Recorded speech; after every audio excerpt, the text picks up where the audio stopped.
Aling Tetay, ang mahiwagang bestida. Si Karen ay isang mabait at masunuring bata. Lagi siyang tumutulong sa kanyang mga magulang sa lahat ng gawain. Dahil dito, mahal siya ng mga tao sa kanilang barangay.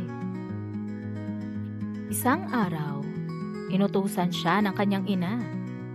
Anak, pakibiling gulay at isda sa palengke para may ulam tayo mamaya. Agad namang sumunod si Karen at masayang nagpaalam. Habang naglalakad papunta sa palengke, may napansin siyang isang bestidang nililipad ng hangin sa gilid ng daan. Kumikislap ito sa ilalim ng araw at parang bago pa. Napakaganda naman ang bestidang ito, sabi niya sa sarili. Maingat niya itong pinulot at napansin niyang tila iba ito. Nagbabago ang kulay kapag natatamaan ng liwanag. Pagka-uwi mula sa palengke, excited niyang isinuot ang bestida. Laking gulat niya nang mapansin na lalo siyang gumanda habang suot ito. Nagbabago rin ang kulay ng bestida, depende sa liwanag at paligid. Simula noon, napansin ng mga tao ang kakaibang kagandahan ni Karen. Binibigyan siya ng papuri ng lahat at maraming humahanga sa kanya. Ngunit habang tumatagal, unti-unting nagbago ang ugali ni Karen. Naging mayabang siya at palaging iniisip na mas maganda siya kaysa sa iba.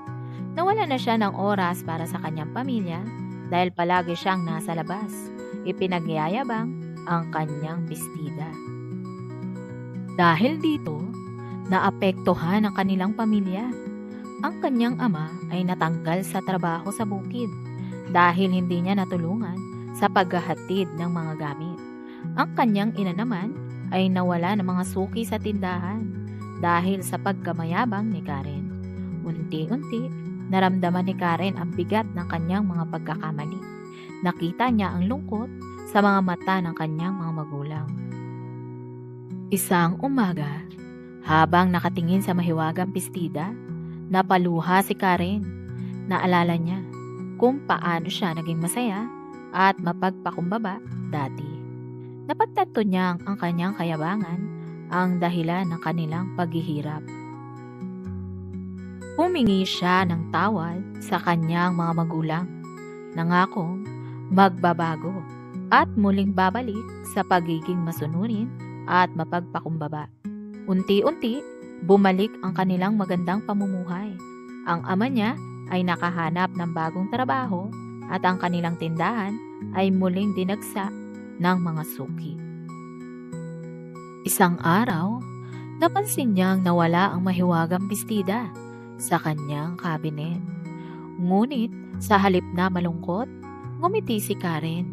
Nalaman niyang hindi niya kailangan ng mahiwagang bestida upang maging maganda dahil ang tunay na ganda ay nagmumula sa mabuting kalooban. Mga tanong. Una, saan nakita ni Karen ang mahiwagang bestida? Pangalawa, ano ang kakaibang katangian ng bestida? Pangatlo, paano nagbago ang ugali ni Karen matapos niyang makuha ang bestida? Pang-apat, paano naapektuhan ang kanyang pamilya dahil sa kanyang pagbabago? Panglima, ano ang ginawa ni Karen upang maitama ang kanyang mga pagkakamali? Pang-anim, ano ang nangyari sa mahiwagang bestida sa huli? Pang-pito, ano ang natutunan ni Karen mula sa kanyang karanasan? Pang-walo, kung ikaw si Karen, ano ang gagawin mo kapag nakakita ka ng mahiwagang bestida? Pang-siyam, ano ang aral na makukuha mula sa kwento? Aral ng kwento? Ang tunay na kagandahan ay hindi nasusukat sa panlabas na anyo, kundi sa kabutihan ng puso. Ang kayabangan ay nagdudulot ng pagdurusa, ngunit ang pagpapakumbaba at kabutihan ay nagdadala ng tunay na kasiyahan. Maraming salamat sa inyong panonood ng kwento ngayong araw. Sana ay nagustuhan ninyo ang aming handog na istorya at napulot ninyo ang mahalagang aral na hatid nito. Huwag kalimutang i-like ang video, mag-subscribe sa aming channel at i-click ang notification bell para updated kayo sa aming mga bagong kwento. Ang inyong suporta ang nagbibigay inspirasyon upang magpatuloy sa pagbabahagi ng makabuluhan at nakakatuwang mga istorya para sa mga bata at buong pamilya. Muli, maraming salamat at kita-kita ulit tayo sa susunod na kwento dito sa Aling Tetay, Kwentong Pambata.